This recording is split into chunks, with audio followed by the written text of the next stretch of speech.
Right, correct. नमस्कार मित्रो, मी पत्रकार भुजंगराव सोनकांबळे. आत्ता मी तुम्हाला जे आता लोकेशन दाखवत आहे हे नागबर्डी.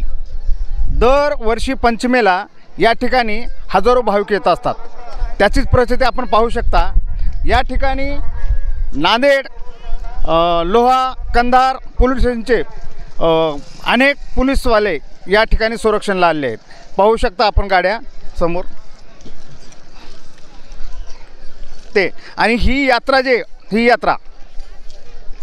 तर या यात्रेचं मुख्य वैशिष्ट्य म्हणजे या ठिकाणी म्हणजे 3 ते 4 गावं आसपास आहेत. आणि आपण नागबर्डी नागदेवता या नावानं ओळखल्या जाते. हे शेवटचं जे टोक आहे त्या ठिकाणी हा नाग देव म्हणायचा त्या ठिकाणी मुख्य. आणि त्यांची प्रशस्त अशी इमारत या ठिकाणी करत आहेत. तर या ठिकाणी भाविक आले आहेत, त्यांच्याकडून आपण काय माहिती घेणार आहोत. या थोडंसं झालं तर हे जे परिसर आहे गुंडा दिंडा असे 2-3 गावं या नावाने या ठिकाणी आहेत. तर गुंडा हे गाव कंधार तालुक्यामधून आपल्याला शेवटच्या टोकाचं हे गाव आहे. जवळच असलेलं दहीकळंबा गाव आहे. तर या ठिकाणी काही भाविक आले आहेत, त्यांच्याशी आपण चर्चा करणार आहोत. काय नाव तुमचं? सुधाकर बापूराव पाटील मोरे. कुठून आलात? पायशेवडी.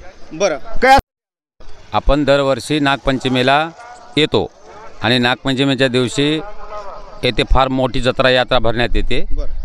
आजूबाजूचे खेड्यापाड्यातले व सगळीकडले लोक या ठिकाणी आज जमतात. मोठी जत्रा भरते. फार लई दिवसापासूनची परंपरा आहे आणि खरोखरच इथं नागदेव हे पावन झालेलं आहे. इथं पहिलंचे जुने माणसं असे सांगतात की नागबर्डीला गेलं तर लाकडाचा फाटा जर घरला आणला तर सरप तयार होते, असं इथली एक आख्यायिका आहे. त्याच्यामुळे सर्व भाविक. तुम्ही किती वर्षापासून येत? मी जवळपास 15 वर्षापासून येतो. तुम्ही स्वतः? तुमचे याच्या अगोदर तुमचे वडील 50 वर्षापासून येत गेलेत या ठिकाणी. पण तुमची ही येण्याची वारी कधी चुकली? कधीच चुकू दिली नाही आम्ही. तर काय बदल झाला असं वाटतं? काय नाही, आम्हाला नागदेवाचा चांगला आम्हाला आशीर्वाद आहे. काय बदल झाला आता इथल्या तेव्हाचा आणि आताचा? पहिलं इथे देवस्थानाला तेवढी जागा नव्हती, काय माळरान होतं पुरं. त्याला आता दुरुस्ती करून मंदिर दुसरं बांधण्यात यायले, जुनं मंदिर पाडण्यात आलंय. अशी तर भरपूर आता सुविधा झालेली आहे. पहिलं सुविधा नव्हती. तर आता समजा आता तर प्रचंड गर्दी किती वाजता? 11च्या पुढून इथं तुम्हाला पाऊल ठेवायला सुद्धा जागा मिळणार नाही. 4 किलोमीटर अंतरावरून पायी यावं लागेल. हां, इथं गाडी घोडी येऊ शकत नाही. 4 किलोमीटर. हां, एका तासाला. कोणतं गाव तुमचं? मी नारायण लक्ष्मण पवार, राहणार दाताळा, तालुका कंधार, जिल्हा नांदेड. आमचे या ठिकाणी नागबर्डीचं दैवत आहे, आमचं आराध्य दैवत आहे आणि फार पुरातन काळापासून आहे. आणि या ठिकाणी सर्व आता सुधारणा भरपूर झालेली आहे. रस्त्यांची पण झालेली आहे, देवाची इकडून तिकडून व्यवस्था पूर्ण झालेली आहे, येण्या जाण्याची सगळी व्यवस्था चौकून झालेली आहे. तर हे नागदेवता आहे, याची काय थोडक्यात काय आख्यायिका काय नेमकं काय आहे? नागदेवता अशी आहे, परंपरा अशी आहे याची या ठिकाणी की इथं लिंबाचे झाडं आहेत चौकून, आणि लिंबाच्या झाडाला जर आपण तोडलं तर तिथं साप असे प्रत्यक्षामध्ये सापाचं दर्शन होते आणि साप निघतात. आणि सकाळी 7च्या आधी, दिवस निघण्याच्या, सूर्य उदय होण्याच्या आधी या ठिकाणी वर माळावर आपल्याला या ठिकाणी देवाचं साप या ठिकाणी आपल्याला दर्शन देतो. सापाचं दर्शन होतो, प्रत्यक्षात होतो. साप दिसतोच? साप दिसतो. तर मित्र पाहू शकता आपण, प्रत्यक्ष साप दिसतो. आजूबाजूच्या गावातले जे आहेत या भाविकांनी सांगितलं आहेत. आपण पाहू शकता, या तुम्हाला दाखवतो या ठिकाणी कशा पण रांगा लागते.